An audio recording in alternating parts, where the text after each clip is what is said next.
Essa é uma produção da Sônica Podcasts Anywhere.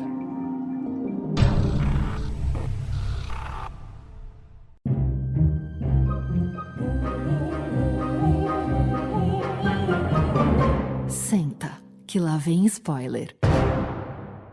Muito bem, meus amores, estamos de volta com mais um episódio do Senta que lá vem spoiler, sua dose semanal de spoilers de filmes, séries e indústria do entreter. Nessa altura do campeonato, você já deve saber, mas não custa lembrar que todas, hein? Todas as semanas nós estamos por aqui com uma análise crítica cheia de amor ou não, né, Paola? Das coisas mais legais que são lançadas nos cinemas e também nos serviços de streaming. Eu sou o Renato Sansão e hoje, minha gente, nós vamos bater um papo tunado sobre Velozes e Furiosos 10, que teve estreia mundial nessa semana e vem dando o que falar. Para me ajudar nessa missão nada impossível, tem ao meu lado o seu, o nosso Marcudo, que é um grande fanboy dessa franquia, viu? Conta aí, Marcudo. Fala, Sansa. Eu gosto da franquia, mas longe de ser fanboy, que nem o pessoal que tá aqui na mesa, né? Sabia que ele ia negar. Muito bom. Ó, temos aqui também a presença sempre encantadora da nossa Paola Toretto Costa, que fazia um tempo que não aparecia por aqui, né, Pá? Pois é, e foi sacanagem, hein? Na minha volta você colocar Toretto no meu sobrenome. Mas tudo bem, a gente conversa sobre isso depois. Já tem acerto de contas, hein? Ó, e fechamos a família de hoje com uma estreia muito especial nesse podcast. Tô falando do Veloz e Furioso Pedro Borges, lá do Good Nerd, que mesmo na correria gentilmente arrumou um tempinho para falar aqui com a gente hoje. Pedrão, seja muito bem-vindo e, por favor, apresente-se aí pros ouvintes do SQLVS. Fala, pessoal, eu sou o Pedro do Good Nerd e, tô ansioso para falar de Família 10, filmaço, assim, já vi 2 vezes. Quanto mais eu vejo, quanto mais eu penso sobre, mais eu gosto. Muito bom, ó, antes da gente ligar o turbo aqui na caranga do SQLVS, fica aquele recadinho de sempre. Assim como o nome já diz, a gente pega pesado nos spoilers, viu? Então, caso você ainda não tenha conferido Velozes e Furiosos 10 ou Fast 10, recomendamos que dê um pulinho na sala de cinema mais próxima antes de arrepiar aqui nesse programa. Recado dado, daqui em diante é por sua conta e risco, combinado? Acelera, Norbinha! The great Dom Toretto. If you never would have gotten behind that wheel, I'd never be the man I am today. And now, I am the man who's going to break your family. Piece by piece. The devil's coming. Boom.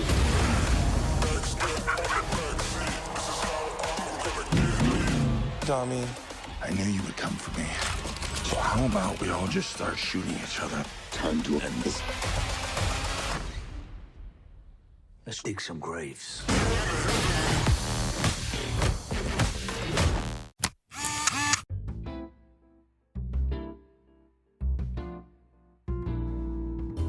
Bom, minha gente, o negócio é o seguinte. Eu acho que a gente pode dizer que ao lado aí de John Wick e Missão Impossível, Velozes e Furiosos é uma das maiores franquias de ação do século XXI, se não a maior.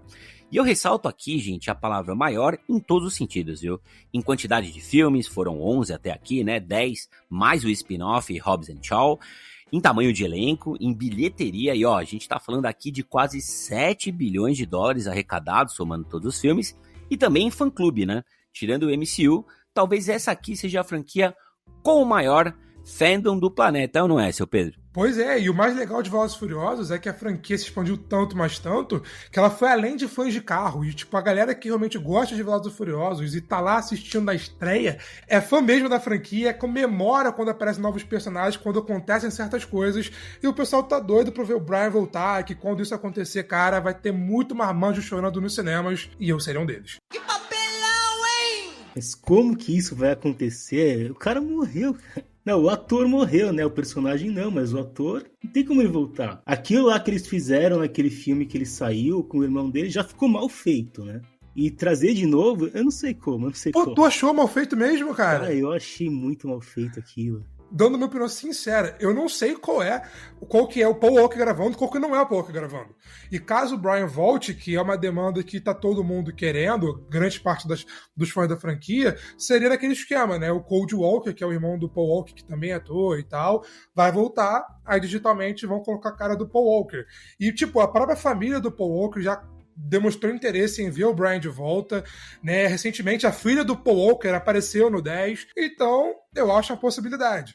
Agora, se ele vai voltar no futuro, num 10, num 11 ou num 12, num grande filme como um todo, na história, com cena de ação, drama, ou se vai ser aquele famoso churrasquinho no final, com ele bebendo uma Corona, aí é o grande mistério. Ô, Pedro, você sabe que eu tava vendo no YouTube, achei até que você ia comentar agora, como foram feitas essas cenas, né? Como foi colocado ali por efeitos especiais o rosto dele com os dois irmãos, né, atuando. E viu, Marcudo, foram 207 cenas, cara. Tudo bem que a última, né, realmente ali o olho tem alguma coisinha esquisita, né? Vai pra um vale da estranheza, mas as outras, cara, eu achei que o trabalho foi bem feito. Pra 2015, né, quando aconteceu o 7º filme, eu achei um trabalho até que competente. Você não achou não, Paula? Então, não achei tão ruim que nem o Marcudo comentou, mas o que eu queria comentar aqui é que eu não sabia nem que tinham fãs tão engajados com Velozes e Furiosos. Realmente.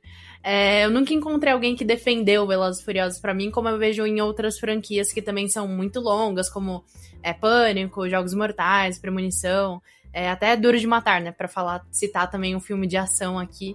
Então eu não tinha essa percepção do tamanho do fandom. Pra mim, com todo respeito, Velozes e Furiosos era um filme que a galera assistia na TV, em casa, porque tava passando na TV por acaso. Pelo menos foi como eu assisti os outros filmes. Mas aí eu fui no cinema ontem, eu vi muita gente empolgada, dando uns gritinhos quando aparecia alguém importante. Então, pra mim, eu fui introduzida a um universo que eu não conhecia. Eu sou muito fã de Velozes e Furiosos, eu cresci assistindo a franquia, e por conta do The Rock, que eu vi ele no 5º filme, eu fui me interessar por WWE, e quando o The Rock apareceu no 10 aqui, eu sabia que ia acontecer, porque vazou, enfim, mas quando ele apareceu e começou a tocar o tema dele, o pam, parararara...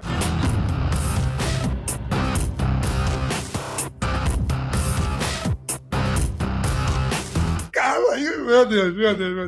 Bom demais. Olha, antes da gente entrar na sinopse, recepção de público e crítica, eu acho que vale a gente aproveitar a super presença do Pedro Borges aqui para fazer um recap da franquia como um todo, ou pelo menos a reta final dela, né? Chegando perto aqui do 10º filme.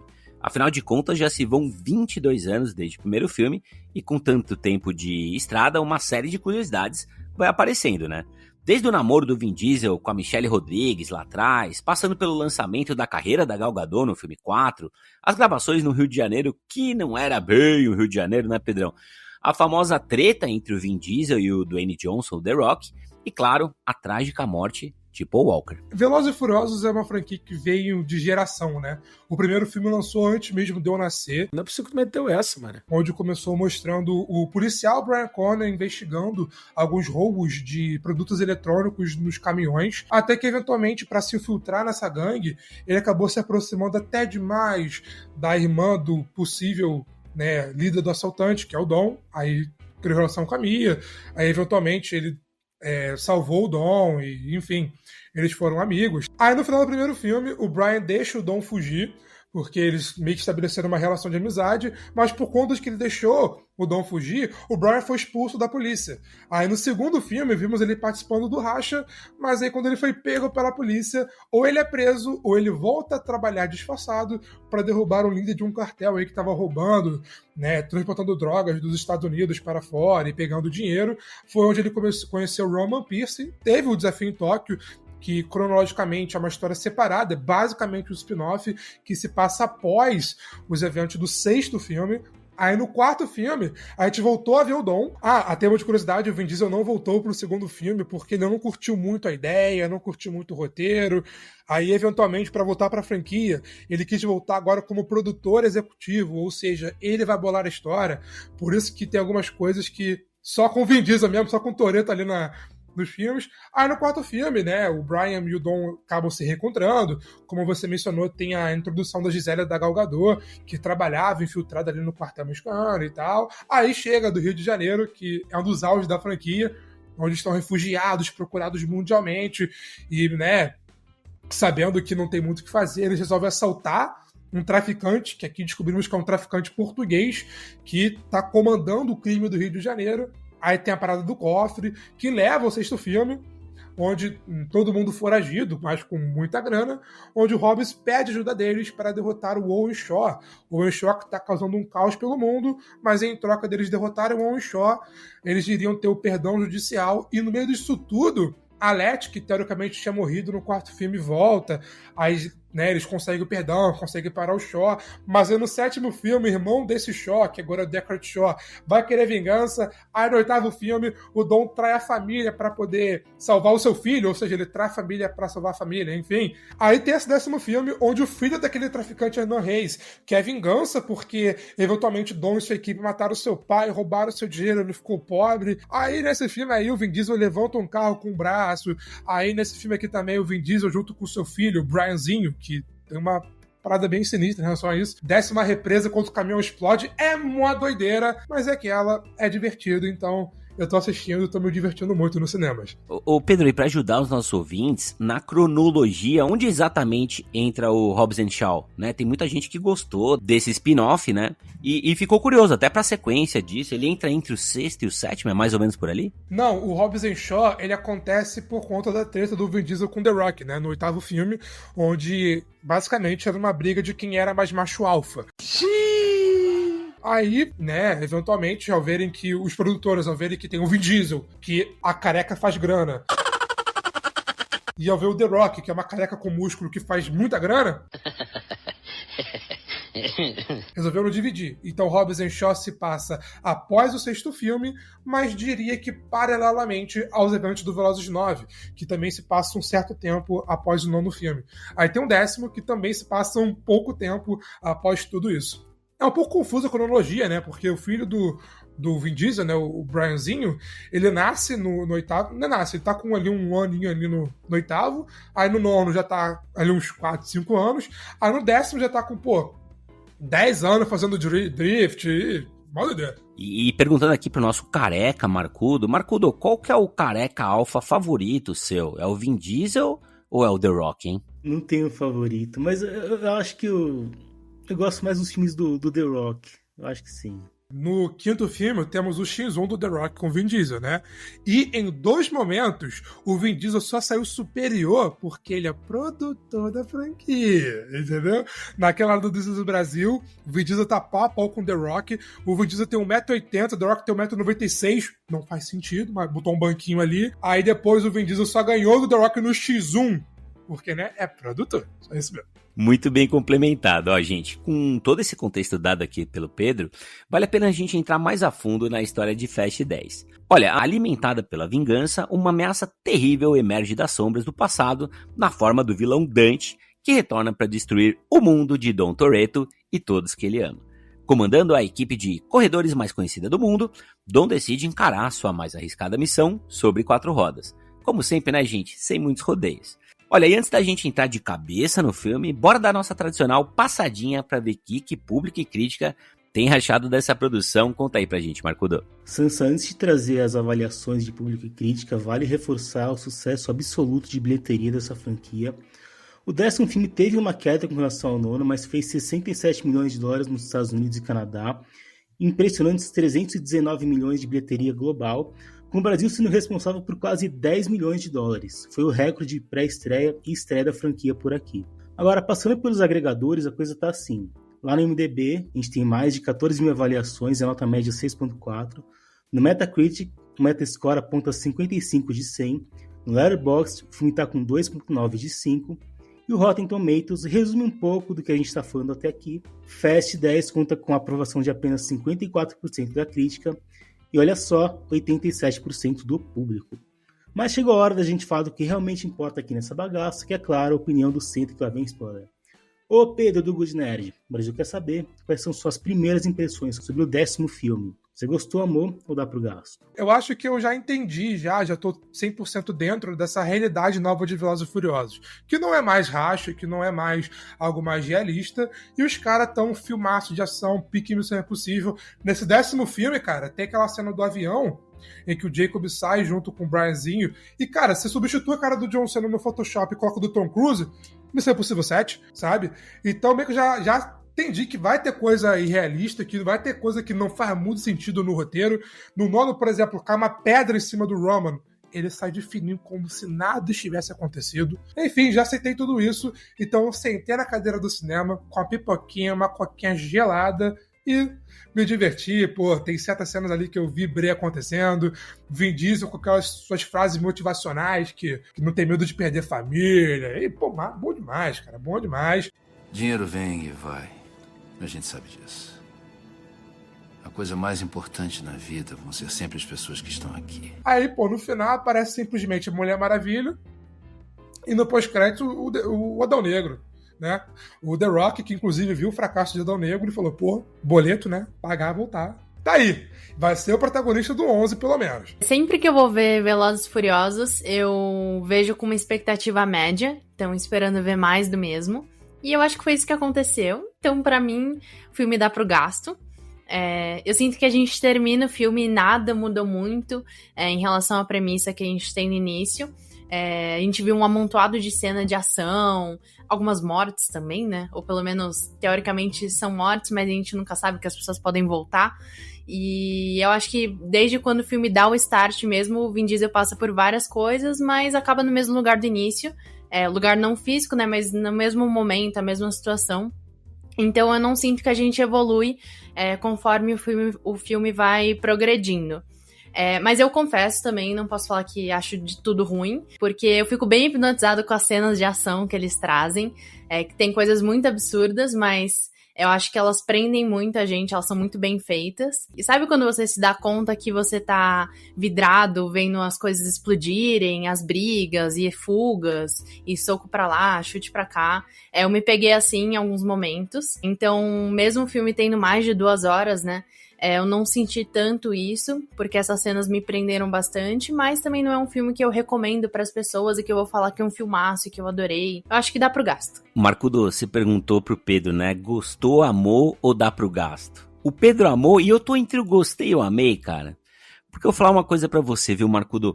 O Pedro falou que viu Velozes e Furiosos, né? Viu não? Que no primeiro filme ele não tinha nascido ou tinha acabado de nascer, né, Pedro? Eu já tinha 18 anos. E eu tava vendo no cinema e com muita empolgação. E aí eu me peguei pensando, cara, o que faz Velozes e Furiosos ter 7 bilhões de bilheteria somada, os filmes serem aguardados, né? Tendo um protagonista, cara, que tem um carisma de uma maçaneta, né? Aqui entre nós, o Vin Diesel é fortão, é musculoso, é o Toretto, né? Lidera toda a galera, mas ele não tem carisma, né? A ponto do The Rock parecer um ator, parecer o Leonardo DiCaprio perto dele, né? Com ele é mais expressivo, né? É um ator muito mais completo, mais interessante. Pra mim é o macho alfa da porra toda, viu, Pedro? E eu acho, assim, que a coisa da família, dos amigos, sabe? A parte de ter o hacker, de tecnologia, cada um tem um perfil. A mistura, né, de pretos, latinos, né, brancos, policial, bandido, família, o lado italiano. Eu acho que tudo isso funciona muito bem. Eu acho a trilha sonora, cara, especial em todos os filmes, num ponto muito bem colocado, né, aquele soul, aquele black, aquele rap, sempre na medida. O fato de ter o Ludacris, né, como um dos atores aí do elenco fixo, também ajuda na escolha dessa trilha sonora. E eu acho que Velozes e Furiosos é uma baita franquia de ação pra você ver, e eu sei que tem muito crítico que detesta quando a gente fala isso, inclusive o Marcudo, deixando o cérebro descansando, sabe? No banho-maria, relaxado ali no cantinho, pra você se divertir, né? Eu e o Marcudo a gente viu junto na cabine, né, Marcudo? A gente até levanta o braço da poltrona pra ficar mais abraçadinho, o negócio ficar mais gostoso. E terminou o filme e eu tava dando risada, cara. Eu tava com um sorriso de orelha a orelha. Falei, cara, eu me diverti muito. Eu parecia o Jason Momoa nesse filme, que tá se divertindo horrores, rachando o bico, brincando com os mortos enquanto pinta a unha. Eu tava nessa vibe. Olha, eu acho que o filme entregou o que eu tava esperando, né? Que eram cenas grandes de ação, né? E desde o começo tem bastante luta, tem várias cenas em 4 rodas, 2 rodas, avião, planador, elevador, submarino e tudo mais. É uma produção gigante, tem várias locações, eles fazem questão de colocar uma tomada aérea com um letreiro em cada uma, né? Afinal, não é à toa que o filme tem que arrecadar de 900 a $1 bilhão para não sair no prejuízo. Mas assim, o filme sempre teve, né, esse pano de fundo de família a qualquer custo. E depois da infeliz morte do Paul Walker também tem um certo melodrama. Mas o Sansa tá certo, né? O Vin Diesel não tem traquejo nenhum para ser ator de drama. E isso leva um problema um problema do filme, que é o roteiro, porque ok, eu não vou assistir Velozes e Furiosos esperando uma trama super amarrada. Eu sei que os diálogos estão lá só para ocupar o espaço entre uma cena de ação e outra. Eu sei que forçar a barra faz parte do folclore da franquia. E na maior parte do tempo eu consigo passar pano e me divertir com tudo isso. Então tem carro indestrutível, tem carro sendo jogado de avião, tem gás nitrogênio acionado no meio de uma bola de fogo, tudo isso beleza. Mas tem coisa que não dá, né? Porque, por exemplo, uma bomba gigantesca pegando fogo, atravessando Roma e causando uma mega explosão a metros do Vaticano e nenhum único ferido. Não. Aquilo lá de deixar o filho do Toretto, que é a criança mais procurada do mundo por criminosos, depois de ele ter sido alertado que o diabo estava atrás do moleque, onde ele estava? Estava na casa dele jogando videogame com a tia que pesa 50 quilos. Cavalo. Aí tem o John Cena, o tio Jacob, que é o cara que mais tarde vai dar risada com o moleque, depois que o moleque de 8 anos solta um míssil pra matar umas pessoas lá atrás, sabe? Ai. Eu acho que tudo tem um certo limite, né? Mesmo aquela Letty, a personagem da Michelle Rodrigues, da Charlize Theron, eles estão lá na base ultra secreta da agência e elas dão um sossega-leão nos caras, elas têm 4 minutos pra fugir antes de vir a cavalaria. Aí elas se batem por 8 minutos.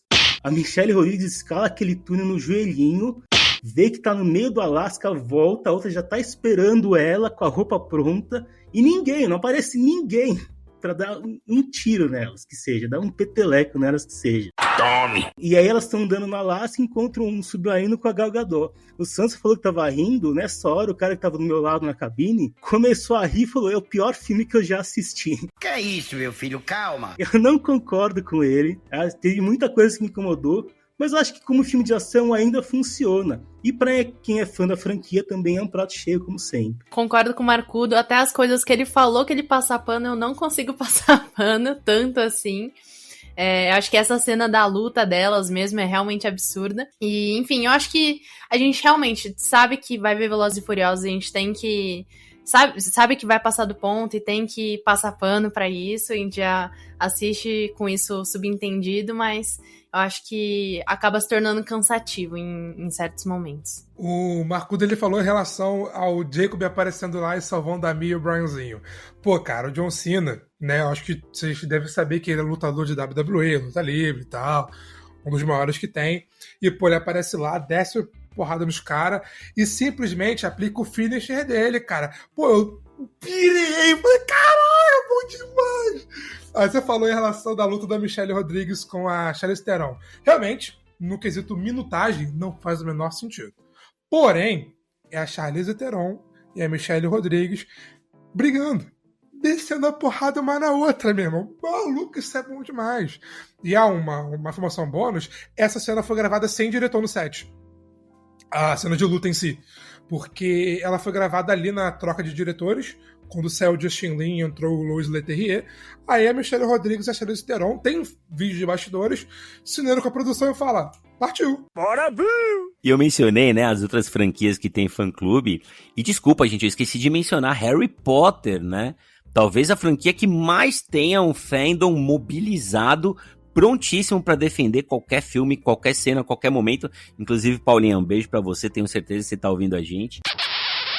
Mas olha, vou falar que os fãs de Harry Potter são piores que os de Velozes e Furiosos, porque qualquer coisa que acontece nesses filmes, eles estão lá defendendo. Você concorda, Paula? Eu sinceramente tô nesse fandom. Então, concordo, sim. Acho que é o maior que tem. E vou falar, hein, que o Vin Diesel, o The Rock e até o John Cena são melhores que alguns atores que tem lá em Harry Potter, tá? Aqui tem coragem. Eu queria puxar aqui, gente, que a gente tem visto por aí, e eu acho que o Pedro também chegou a comentar nos seus vídeos sobre isso. Tem muita gente falando que esse Velozes e Furiosos 10 é o Vingadores Ultimato da franquia. Queria saber se vocês acham que é por aí mesmo. A série chegou no auge da porra toda, né? Até em quantidade de atores, né, Marco? Praticamente tem uma Marvel inteira ali de aços e estrelas. Em orçamento, o filme é quase um Vingadores Ultimato mesmo, né? Custou 340 milhões, os Vingadores Ultimato foram uns 360. Mas em tela eu não vejo tudo isso, né? A gente já viu nos outros filmes, carro atravessando de um prédio para o outro, cenas de ação no meio de cidade, mais cena com o submarino no gelo, e o custo foi bem menor. O Pedro tava falando, inclusive, que o filme tem várias locações, mas foi tudo feito em estúdio. Então eu acho que todo esse dinheiro foi para cachê, praticamente, né? Eu acho que o audiovisual, pelo menos, não deve ser. Aliás, um detalhe que eu tava lembrando agora, só depois que eu assisti o filme, eu fui ver o último trailer, e tá quase tudo lá, tem todas as grandes cenas de ação, a cena final do Vin Diesel descendo pela barragem, a luta da Charlize Theron com a Michelle Rodrigues tá quase inteira naquele trailer. Eu não sei se será medo de não atrair interesse suficiente por causa do orçamento e tudo mais. Mas enfim, eu tava falando com o Pedro também antes de gravar, e ele disse que na verdade seria o Guerra Infinita, né? Porque o vilão vence no final. Mas eu acho que isso é mais no sentido mesmo de juntar quem já passou pela franquia, né? Faz tempo que eles estão nessa de name drop, então além do elenco regular tem o Jason Statham, a Helen Mirren, que eu jamais imaginar no Velozes e Furiosos, ela já tá em vários, né? A Gal Gadot, a Brie Larson, que tá fazendo um papel bem mais ou menos nesse filme, né? E o próprio The Rock, que tá aí depois daquele teatrinho todo da briga com o Vin Diesel. Mas eu queria falar rapidinho sobre o vilão do filme, o Jason Momoa. Eu acho que ele funciona, mas eu acho que para ser o diabo em pessoa, que nem define a personagem da Charlize Theron, faltou alguma coisa, né? Porque a ameaça mesmo, ele só é pros capangas da Charlize Theron, né? Aliás, bizarra mesmo aquela cena dele com os cadáveres dos dois caras, pra não saber que é um psicopata e tal. Eu acho que tem uma questão de tom, ele tá meio com uma mistura de Jack Sparrow, do Johnny Depp, com o Coringa, do Heath Ledger, mas ele não faz bem nenhum dos dois, né? Mas agora, que nem a Paulinha disse, ele tá se divertindo, então ele até funciona dentro desse contexto do filme. Queria saber, Pedrão, você acha que o fato do vilão ser o Aquaman, né, um cara bem estabelecido aí na DC, e de já ter feito o mocinho, né, em outras franquias, apesar do Khal Drogo lá em Game of Thrones, atrapalha um pouco, né, essa coisa da gente comprar esse vilão tão diabólico do Jason Momoa? O que você acha, Pedrão? De início, quando você pensa, Jason Momoa vai ser um vilão. O próprio Jason Momoa ele comentou nesse circuito de entrevistas que ele ficou bem curioso com esse convite, porque ele geralmente não tem esse costume de interpretar vilões, né? Além disso, o próprio Vin Diesel até jogou a bola de que, quem sabe, aí no futuro vem o Robert Downey Jr. como vilão.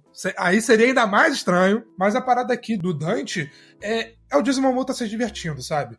Eu vou até discordar do Marcudo nesse quesito, porque, ao meu ver, o fato dele ser um maluco sem ter, de fato, aquela presença ameaçadora, deixa ele até mais amedrontador, porque, você vê naquela cena da unha, que eu dei muito risada, maravilhosa. Não, muito bom. Enfim, mas você vê que ele é um cara que não bate bem da cabeça.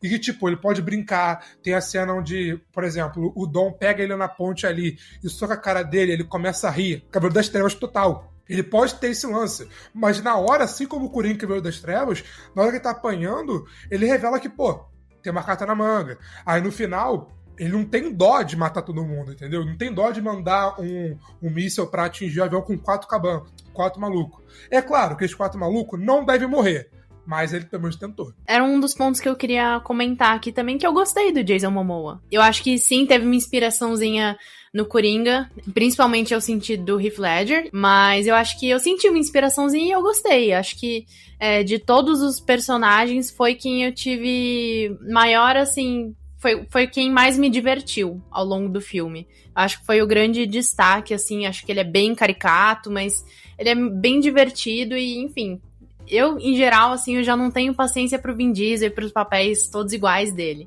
Então, eu já tava um pouco cansada de novo, vamos ver o Toretto. Mas eu acho que o Jason Momoa me puxou um pouco mais pro filme também. Vocês falando dos Vingadores Ultimato, e literalmente, não é brincadeira, essa, pelo visto, é a ideia do Vin Diesel. Porque nessa semana, o Lois Leterrier, né, que é o diretor do filme, e também vai fazer o 11, ele mesmo falou, cara, você gostou do retorno da Gal Gadot, do The Rock, é apenas o começo. E tem um easter egg no Velozes 10, na cena onde aparece que a Queen Shaw, a mãe do Shaw, está sendo caçada e tal, e tem aquela parte. E nessa cena onde aparece a Queen Shaw, se você prestar bem atenção, bem rapidinho, aparece ali vários personagens. Tem ali o easter egg, o Tego Iomar, né, dos filmes anteriores, tem a Mônica Fuentes e a Suki do segundo filme, tem o Shan, o protagonista de Desafio em Tóquio, que apareceu no Velozes 9, e o cara não tá muito bem não, né? Tem referência aos personagens do 9, então, pelo visto, a ideia é unir todo mundo num Velozes 11 ou no 12. Queria perguntar perguntar pro Pedro o que ele achou desse Rio de Janeiro, desse filme, porque assim, é um Rio de Janeiro onde o cara tá andando pelo morro e é abordado em inglês pelos moradores do morro. É um Rio de Janeiro que toca reggaeton, é um Rio de Janeiro que o cara vai querer comprar os capangas e jogar dólares em cima do carro, né? Eu acho que podia ter um pouquinho mais de cuidado. Não tô falando nada de muito caro, assim, para eles fazerem, né? Para caracterizar. Até lembrei de Jungle Cruise, outro filme que passa no Brasil. Eles fizeram o trabalho de colocar uma pessoa falando português. O próprio Jason Momoa, que passou a vida inteira, teoricamente, no Brasil, fala uma palavra, só um desculpa, só. Né? Não faltou um pouquinho de cuidado aí? Cara, você botou alguns pontos bem interessantes, mas a parada que mais me incomodou foi que, tipo assim, eu vi o filme dublado nas 2 vezes que eu assisti. E tem uma hora em que os caras vão assaltar ali o Ames e tal, e o cara fala, na favela do Rio de Janeiro, o cara mete, pô, irmão, tá perdido na quebrada, mano? Tu meteu essa? Pô, tipo assim, na minha sessão do cinema, a galera ficou revoltada, cara. Porque, tipo, beleza, quer fazer o Rio de Janeiro tudo, beleza, tem esses pontos negativos, mas, pô, não tem uma... A Ludmilla tava no set, poderia ver essa cena e falar, pô, parceiro, aqui na favela não fala quebrada, é São Paulo, entendeu? Isso realmente foi a parada que mais me incomodou no cinema. E pior que não foi só eu que me senti incomodado. Outras pessoas que também viram dublado, não sei como é que foi assim no inglês, mas outras pessoas da sessão de cinema também ficaram incomodadas. Pô, cara, não fala quebrada no Rio de Janeiro com um sotaque falando irmão, entendeu? Tipo, não tô usando sotaque não, mas não se fala assim no Rio de Janeiro quebrada, na favela. Eu não quero saber se o filme é assim. Eu paguei, eu quero ver certo. A própria presença da Daniela Melchior, né, cara, que é uma atriz que eu gosto muito. A gente tem a oportunidade de colocar atrizes brasileiras, a gente tem boas atrizes, né, jovens, que poderiam estar presentes, até pra consultoria, né, Marcudo? A gente sempre faz essa crítica aqui, que o americano, ele junta tudo, né, faz um merge do continente inteiro. Então, Venezuela, Brasil, Colômbia, México, tudo a mesma coisa. É só botar um reggaeton ali que todo mundo gosta. Você tá maluco, né? E aproveitando, eu queria saber da Paula o que ela achou da nossa Ludmilla dando a bandeirada em Velozes e Furiosos 10. Gostou, pá? Ah, eu gosto da Lud. Então, pra mim, foi um ponto positivo do filme. Até queria que ela tivesse aparecido um pouquinho mais, podia ter falado mais alguma coisinha, né? Pra chamar a gente. Pelo visto, o fandom brasileiro ele é bem grande, né? Então, acho que podiam ter feito ela falar mais, né? Aparecer um pouquinho mais, mas eu gostei. Gente, momento sinceridade aqui no SQLVS, hein? Além do Pedro, eu quero saber se todo mundo aqui assistiu a todos os 11 filmes da franquia. E eu pergunto isso porque eu sei de muita gente que viu o primeiro, depois meio que pulou alguns e voltou só nos últimos anos, tipo novela, né? E aproveitando, quero saber de você, Pedro, quais são os seus filmes favoritos de Velozes e Furiosos? Vamos fazer um top 3? Bom, em terceiro lugar eu coloco o próprio Velozes e Furiosos 10, porque tem um lance... Eu sei que o gênero é mais artificial, mas tem um lance do Rio de Janeiro que, pô, aproxima da gente que mora aqui. E eu realmente achei o filme divertido. Foi uma boa experiência que eu tive nos cinemas, né? Ele foi uma grande melhora quando comparado ao nono filme, que pra mim, eu não gosto realmente. Eu, como fã mesmo, eu fiquei bem decepcionado com o nono filme. E aqui, felizmente, a história é melhor. Tem mais surpresas, né? Aí, em segundo lugar, eu coloco o Operação Rio, que tem um lance do Rio de Janeiro também, que também não é perfeito, porque não existe um Brasil Train no Brasil com deserto, enfim. Mas é um filme super divertido, eu acho um filme com um texto um pouco superior ao quarto. E o 6, eu adoro o 6, mas eu achei o 5 melhor de assistir, mais divertido. Tem o retorno dos personagens antigos, tem a Gisele volta, aí volta o Roman zoando a Gisele que tomam fora. Enfim, eu não perco a chance de ver, toda vez que tá passando eu dou uma olhada e nunca enjoo. Mas, em primeiro lugar, eu coloco o 7. E o 7, eu acho que, né, pra grande maioria, o auge da franquia, sim. Deveria ser o final, mas fez muita grana e não foi. Estamos aqui até hoje, né? E o 7, eu acho que tem um roteiro redondinho, a direção do James Wan é diferente das anteriores, isso que é mais legal. Pegaram o James Wan, que é um cara focado mais no terror, até hoje ele que até meio que abriu brechas pra Aquaman depois. E o James Wan trouxe alguns ângulos legais, alguns jeitos de filmar, de contar a história. E tem a parte final que, pô, que é meu herói de infância e Eu fui assistir recentemente, chorei escrevendo o roteiro, pô, não dá pra mim, muito bom, muito bom. Eu assisti os 11 filmes, acho que 9 deles no cinema, eu só não fui ver o nono, acho, o Hobbs and Shaw. Mas assim, dos meus preferidos, eu não vou fazer um top 3 aqui, eu acho que são os dois primeiros, porque eu curto aquele negócio mais simples, mais contido, mais pé no chão, os rachas são legais, eles dão mais valor pros carros em si, então eu acho que funciona melhor. Depois a coisa começou a crescer muito e meio que fugir de controle. Eu concordo com o Marcudo. O único ponto que eu tenho pra acrescentar do que ele já falou é que eu acho que os primeiros filmes, né, o primeiro e o segundo, tem aquele fator da novidade também, né? Então, a gente ser introduzido pra esse universo, eu acho que dá uma graça maior também pro filme. Muito bem, queridos. Olha, antes da gente ir para as nossas notinhas aqui, vamos falar um pouquinho de futuro? Olha, nem todo mundo sabia, mas essa aqui é a parte 1 do final da franquia. Em tese, só rolaria uma parte 2, mas esses dias lá foi Vin Diesel contar que o estúdio, que não é bobo nem nada, pediu um terceiro filme. Eu quero saber se vocês acham que esse limão ainda tem suco, né, para espremer aí, e se enxergam, para além desses 2 ou 3 filmes, algum futuro para Velozes e Furiosos. Conta pra gente, Pedrão. Em relação ao final da franquia, eu tava até vendo um vídeo do Daniel Nogari agora há pouco, porque esse filme aqui tem um orçamento absurdo. De 350 milhões de dólares, basicamente. E, pô, pra se pagar, cara, quase $1 bilhão nas bilheterias. E como semana que vem tem lançamento, a não tem lançamento, e não vai parar, eu não sei se chega no 1 bilhão, não. Sendo bem honesto nesse caso. Aí tem que ver da parada do estúdio. O Vin Diesel falou que o estúdio gostou muito do Velozes 10 e pediu mais um filme. Mas agora, será que eles terão coragem de botar mais 350 milhões num filme e talvez não se pagar para só se pagar no finalzão? Ou será que eles vão finalizar aqui no 11? Resta saber. Tem muita coisa ainda para resolver, muita coisa aberta ainda, tem história até, né? Mas vamos ver.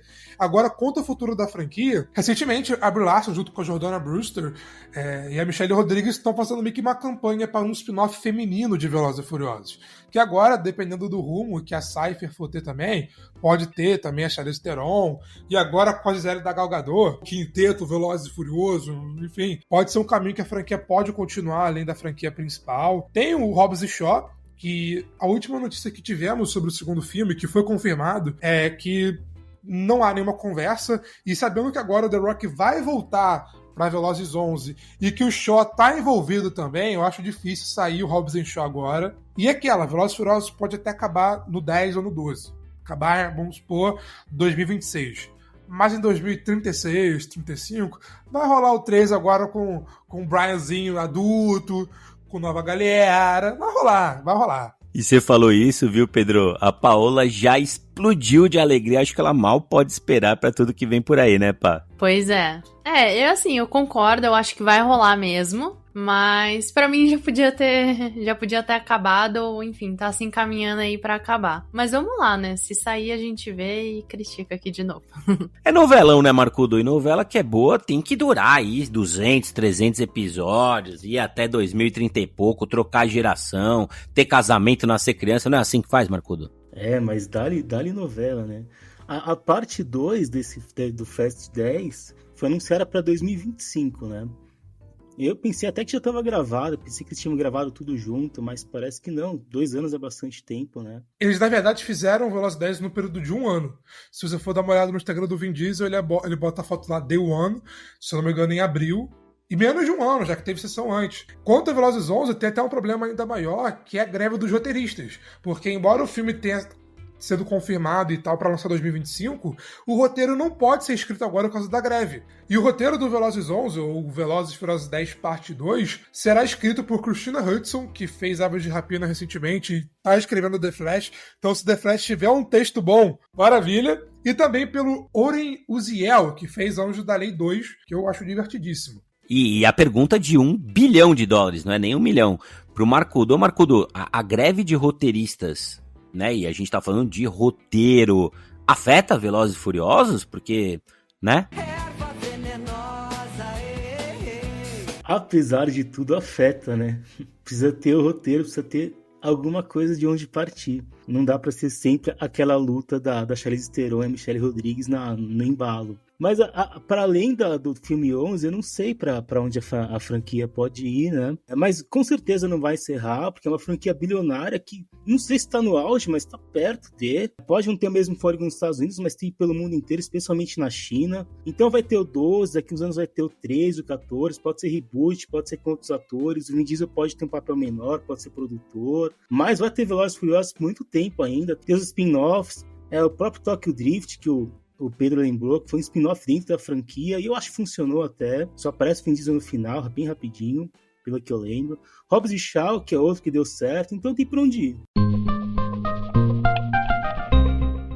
Muito bem, queridos, chegou a hora da gente dar nossas notinhas por aqui, hein? Quero saber de 0 a 100 quantas poltronas amarelas vocês dão aí pra Fast 10, Velozes e Furiosos 10, que tá esperando todo mundo na sala de cinema. Ladies first, vai lá, Paulinha. Eu dou 65 poltronas amarelas, acho que é uma nota média pra um filme médio, então tá bom. Então, né, como filme de ação, eu acho que é um bom entretenimento, mas eu sempre falo, realmente, o Sansa citou, mas eu falo mesmo que não tem como desligar o cérebro nunca para, e o roteiro dificulta, é descuidado demais, então eu vou dar aqui 69 poltronas amarelas.